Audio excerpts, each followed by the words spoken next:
채권 투자자들은 침체 와라라고 빌고 있는 그런 상황이다. 침체가 오면 채권으로 자금들이 몰리고요. 그러면 그쵸. 금리가 내려갑니다. 그러면 채권 가격은 올라가거든요. 2009년도 글로벌 금융위기 이후에 그 당시 수준으로 가장 높은 상황이다. 아하. 금리가 생각 밖으로 안 빠지고 혹시라도 유지가 된다면 투자자들이 또 한 번 상당히 고생을 할 수가 있다. 내년도에 채권 발행 액수 등을 감안할 때 생각보다 쉽게 내려오지 않을 가능성 충분히 있다. 그리고 4분기부터 해서 내년도 이익에 대한 기대감이 조금씩 떨어지고 있다. 우상향 이익 추정치가 그대로 현실화될 거냐에 있어서는 그 가시성이 점점 떨어지고 있다. 하나자산운용의 송재경 전무님 모셨습니다. 안녕하세요. 안녕하세요. 네, 전무님 제가 항상 그 스튜디오 뒤에서 개인적으로 궁금한 것만 여쭤보다가 이렇게 또 방송을 통해서 제가 또 공식적으로 네. 질문 드릴 수 있는 기회가 있어서 너무 영광입니다. 무슨 말씀입니까? 네, 전무님 아까도 제가 서두에 잠깐 말씀을 드렸지만 요즘 그 여의도에서도 그렇고 전문가분들 뷰가 너무 극명하게 갈립니다. 네, 금리나 내년에 빨리 올 것 같다. 그리고 아예 내년에 꿈도 꾸지 마라. 그럼 뭐 좀 중간이 없는 것 같아요. 그리고 사실 되돌아보면 저희가 뭐 미리 시장에서 먼저 기대했다 실망한 적도 많고요. 그렇게 뒤통수도 많이 맞아서 그럴 수도 있고요. 여러 가지 지표들도 보면 희망을 가질 만한 것 같기도 한데 연준한테 기대를 걸어볼 만한 지표들이 모이는 것 같기도 한데 또 소비 지표나 이런 거 보면 또 뭔가 찜찜하고 이런 부분들이 있거든요. 전문의께서는 최근에 이 그 미국 경기 상황과 그리고 좀 연준에 대한 기대감 이런 부분들 어떻게 보십니까 종합적으로? 근데 결론도 말씀드리면 지금 아무도 모른다라는 것이 결론인 것 같고요. 네. 아까 말씀드린 대로 지금 전망이 엄청 갈린다고 보셨잖아요. 네. 근데 이건 우리나라도 그렇지만 미국도 똑같아요. 이제 뭐 제가 차트를 갖고 오긴 했지만 이게 왜 이런 현상이 일어났을까 보면 이게 자꾸 틀리다 보니까 이렇게 되는 것 같아요. 사실은 올 초로 작년만 올 초로 돌아가 보시면 시장이 다 단일로 합사해서 상저하고 다 외쳤잖아요. 그렇죠. 근데 지금 돌아와 보니까 정반대로 갔잖아요. 시장은 상고하저로 정반대로 시장을 갔습니다. 거의 제 기억에 아마 90% 이상이 작년에 다 상저하고였거든요. 근데 지금 시장은 반대로 와 있는 상태고, 그리고 내년도가 잘 안 보이다 보니까 지금 사실은 사람들의 기대가 엄청나게 이제는 이제 소위 말하는 춘추 전국 시대죠. 전혀 다 달라지고 있다 보셔야 될 것 같고, 사실은 그게 어찌 보면 이제는 좀 이제 적어도 이제 전문가라는 분들이 좀 더 자기 목소리를 내고 있는 상황이다. 한쪽으로 몰리지 않고 그렇게 봐야 될 것 같고요. 지금 내년도가 사실은 따라서 결론적으로 말씀드리면 사실 내년도 우리나라 코스피 예측이 제일 높은 건 지금까지 그러니까 3,100이고 제일 낮은 건 1,900이더라고요. 그러면 저희 중간에서 딱 보면은 위로 30% 아래로 마이너스 20%거든요. 위아래가 거의 50% 변동입니다. 그러니까 그 얘기는 거꾸로 말하면 잘 모르겠다는 거겠죠, 사실은. 그래서 그 얘기는 거꾸로 말하면 이제 늘 지금 상황이 아무리 더 좋아 보인다 하더라도 어떤 분들은 자기 확증 편향을 갖지 마시고 객관적으로 시장을 바라보셔야 된다 말씀을 드리고 싶고요. 그거와 관련해서 지금 우리가 지금 집중해야 될 거는 주식 시장을 바라보는 뷰와 채권 시장을 바라보는 뷰가 너무 서로 다르다. 그것이 지금 저희가 보면은 앞으로 우리가 내년도를 보는 변수의 가장 중요함, 거기서부터 어떤 변화를 감지해야 된다 말씀을 드리겠습니다. 네, 이제 채권 시장 얘기가 나왔으니까 말씀입니다만, 아무래도 이제 최근 이제 국채 금리 변동이 굉장히 심합니다. 이게 사실 저희가 뭐 미국 국채 10년물이라고 하면 전 세계에서 가장 최고로 안전한 자산이다라는 게 이제 지금까지의, 뭐 앞으로 안 그렇다는 건 아닙니다만, 근데 최근의 움직임을 보면 이게 세계 최고의 안전 자산으로서 보일 수 있는 변동성은 좀 아니거든요. 근데 이제 사실 이제 그 2년 미국의 연준의 기준금리에 영향받는 거는 물론 이제 단기물 2년물입니다만 그 기준금리 예상 같은 경우도 보면은 이게 뭐 중간이 잘 안 잡히는 것 같아요. 지금 어떻게 나오고 있죠? 지금 그게 되게 재미있는 현상인데 중요한 거는 그러니까 이틀 전에 미국의 10월 CPI가 발표되면서 확실히 이제는 연준의 금리 인상은 끝났다. 그것이 이제 시장의 컨센서스입니다. 정말 끝난지는 알 수 없는데 문제는 적어도 시장은 이제 그걸 확실하게 거의 100%로 믿게 됐다. 네. 제가 이제 아마 한 달 전쯤에 나와서 그때 아마 그 말씀을 드릴 때 적어도 12월에는 못 올려도 1월에는 좀 올릴 수 있을 거다. 시장이 그렇게 기대를 한다. 얘기를 했는데 지금은 아예 그 기대 없어졌습니다. 이제 금리 인상은 끝났고 언제 얼만큼 내릴 거냐라고 다 모여져 있는 상태예요. 네. 그런데 이제 지금 말씀 주신 대로 질문에 대한 답을 하려면 제가 차트를 갖고 왔는데 지금 거의 인하를 안 할 거라고 보는 게 골드만삭스고요. 5.25. 네. 이게 내년 말 기준으로 연준의 기준금리 상단을 얘기하는 겁니다. 지금 5.5잖아요. 네. 지금 그러면 5.25면 사실 한 번 정도 내린다. 네. 왜냐면 골드만삭스는 내년도 경기를 엄청 좋게 보고 있거든요. 오, 네. 그렇기 때문에 지금 이렇습니다. 내릴 그러니까 필요가 없다. 금리를 못 내린다. 네.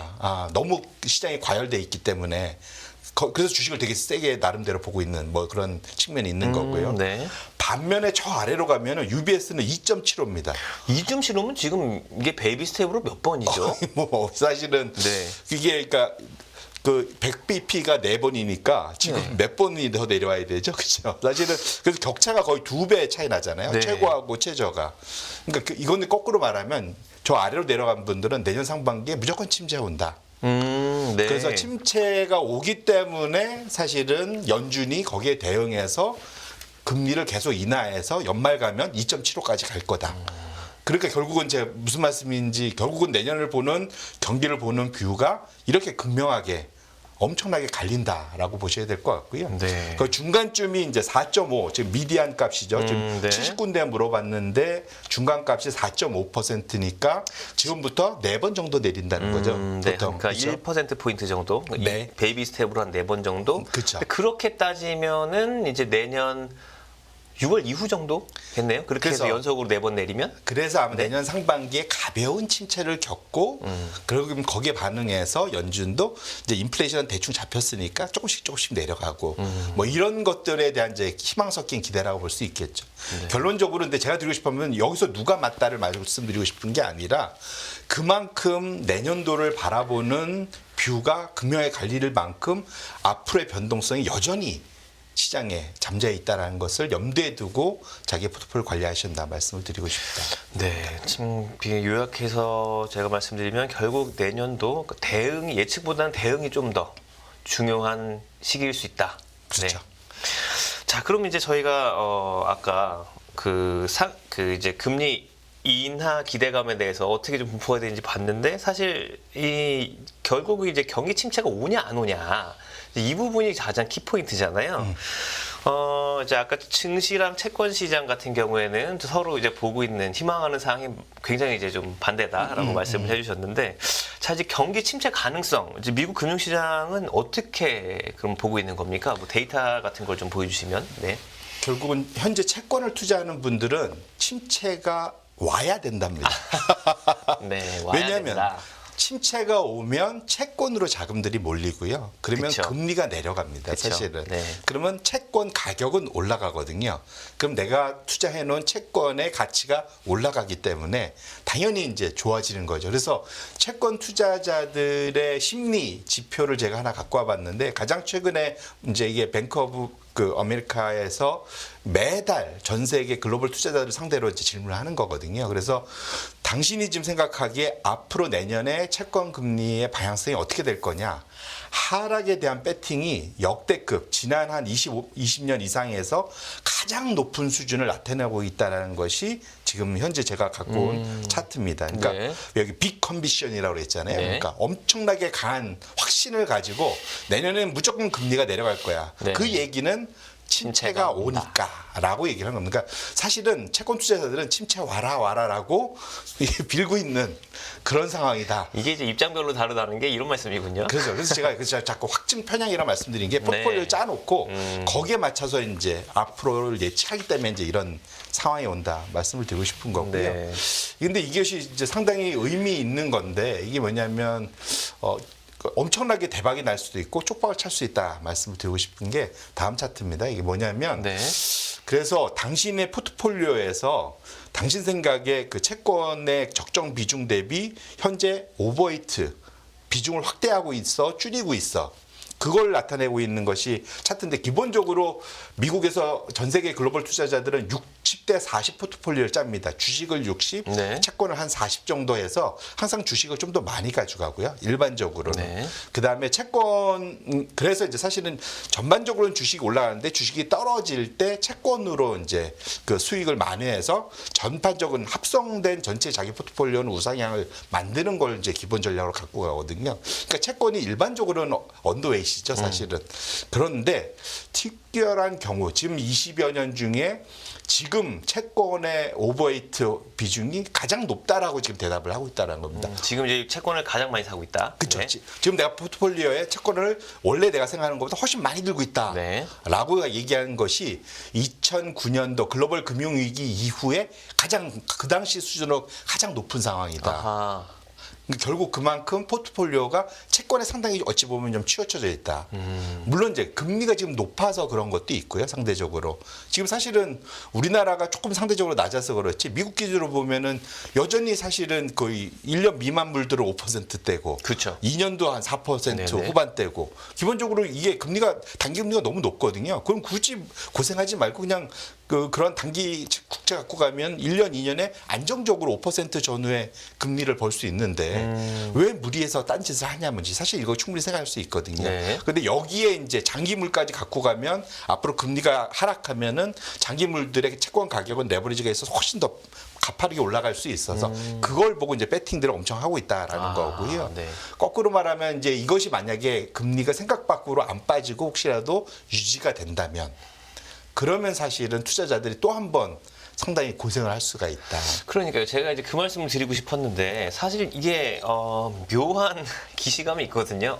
이 얘기 1년 전에 한번 들어본 것 같은데 라는 생각이 문득 든단 말입니다. 작년 연말에도 작년 한 1년 전쯤에 작년 이 시점쯤에 이제 내년에는 금리 인하 될 거고 채권 투자하는 게 좋을 거고 채권 지금부터 담아야 되고 이런 얘기들을 이제 시청자들이나 다른 분들도 많이 들으셨다가 올해 상반기에 하다가 이제 하반기 되니까 아차 싶은 생각이 들거든요.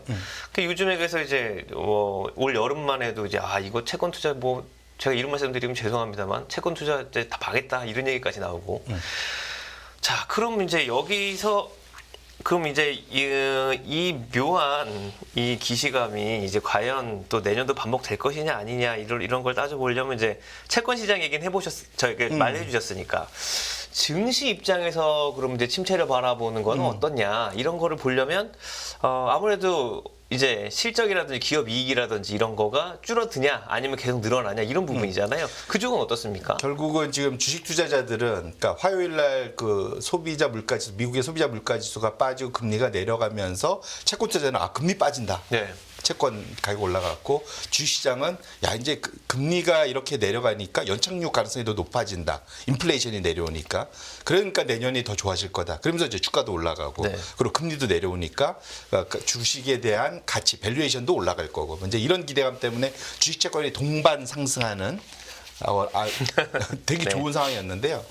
주식은 기본적으로 그렇습니다. 이제 사실은 앞으로 경기는 침체가 오냐 마냐 하고 있지만 기본적으로 주식 쪽에서 벌어들이는 이익은 이제 침체는 끝났다. 왜냐하면 지난 3분기 동안 사실은 이익이 계속 내려왔거든요.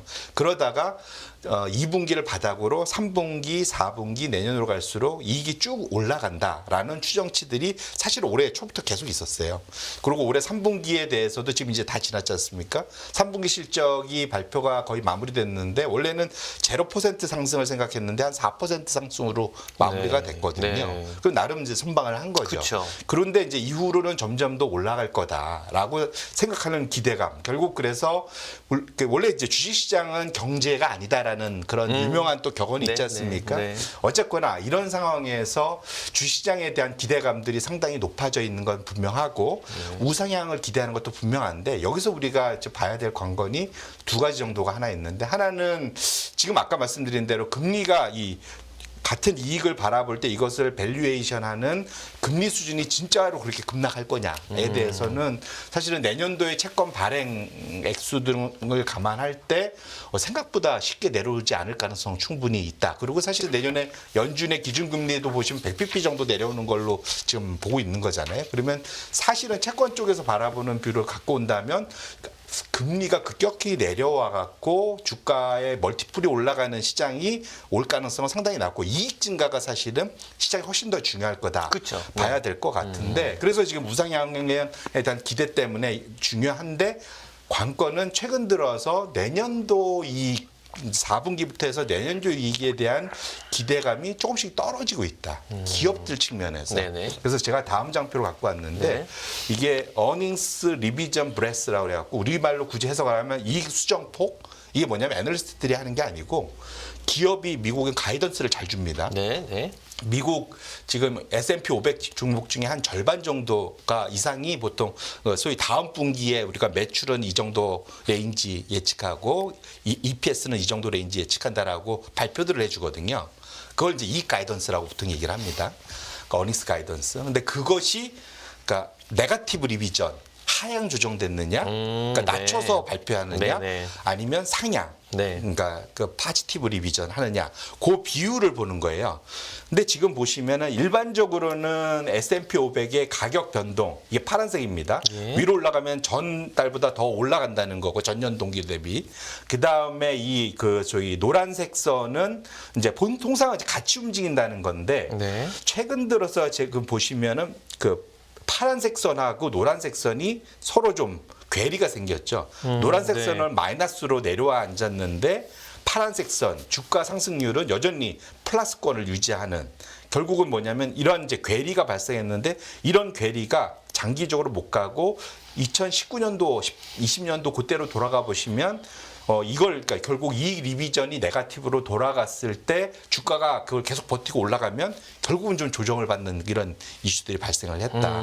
결론적으로는 지금 기업들 측면에서는 매그니피션트 세븐이라고 그래서 주요 그 소위 그 미국의 그 소위 대형주 7개를 제외한 나머지 아래쪽으로 내려오면 점점 더 이익 가이던스를 낮추는 기업들의 숫자가 점점 더 늘고 있다라는 거죠. 그럼 내년도에 대해서 아까 앞에 봤던 계단식 우상향 이익 추정치가 그대로 현실화될 거냐에 있어서는 그 가시성이 점점 떨어지고 있다. 근데 이거는 경기 침체의 그런 기대감과도 맞물릴 수가 있겠죠. 그렇죠. 그래서 결국은 이걸 다 랩업하면 지금은 주식도 좋고 채권도 좋고 다 그렇게 지금 해석을 하고 있지만 그럴 수는 없다. 한쪽으로 방향을 잡을 텐데 적어도 지금 최근에 나타난 숫자를 보면은 기업의 이익이 원래 기대했던 이제 침체를 끝내고 이익 침체를 끝내고 우상향 계단식 가는 것에 대해서 조금씩 걸림돌이 나타나고 있다는 것에 대해서 지금 연말을 맞이하는 현재 투자자들이 좀 염두에 둘 필요가 있겠다 이렇게 말씀을 드리겠습니다. 네, 그러면 이제 제가 마지막으로 전문의 보내드리기 전에 여쭤보고 싶은 부분은 자 그러면 이제 증시도 이렇게 저렇게 다 이제 종합을 해보면 분명히 이제 상승이 이제 우상향으로 쭉 가기에는 분명히 제약 요인이 있는 거고 채권도 마찬가지고요. 근데 그렇다는 얘기는 이제 어떤 큰 하락이나 큰 상승보다는 어떤 박스권에서의 어떤 이런 게 좀 이제 좀 내년엔 길게 갈 가능성이 높다 이렇게 보시는 건가요? 현재 상황에서는 그렇죠. 추가 상승 여력도 상당히 제약돼 있고 네. 하락도 제약돼 있는 그런 이제 소위 말씀하신 박스권이 정확한 표현인데 네. 다만 내년에 우리가 봐야 될 게 그건 것 같아요. 연준도 사실은 못 움직이는 이유 중에 하나가 우리가 역대급으로 빠르게 올린 금리 상승 때문에 인상 때문에 소위 기업이나 가계의 부채 부담, 소위 신용 리스크 네. 이것이 언제 터질 거냐에 대한 걱정이 있는 거예요.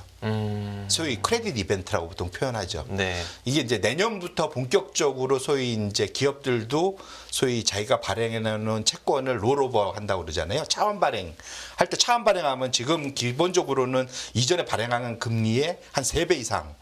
네. 그러니까 이자 비용이 엄청나게 늘고 이미 조금씩 늘고 있거든요. 차환 발행들이 늘기 때문에. 심지어는 미국의 지금 연준도 마찬가지. 그러니까 그렇죠. 네. 미국 재무부도 지금 사실 연에 1조 달러 지금 이자만 1조 달러를 내야 돼요. 그러니까 결국은 이자 부담이 다 늘고 있는다니까. 내년이 이제 그것이 본격화되는 해라는 거죠. 네. 이거를 이제 그 사이에 사실은 시장이 채권이 기대하는 대로 시장 금리가 내려가면서 자연스럽게 트렌짓을 하느냐. 혹시 안 되면 샥이 한번 올 수 있는 거죠, 사실은.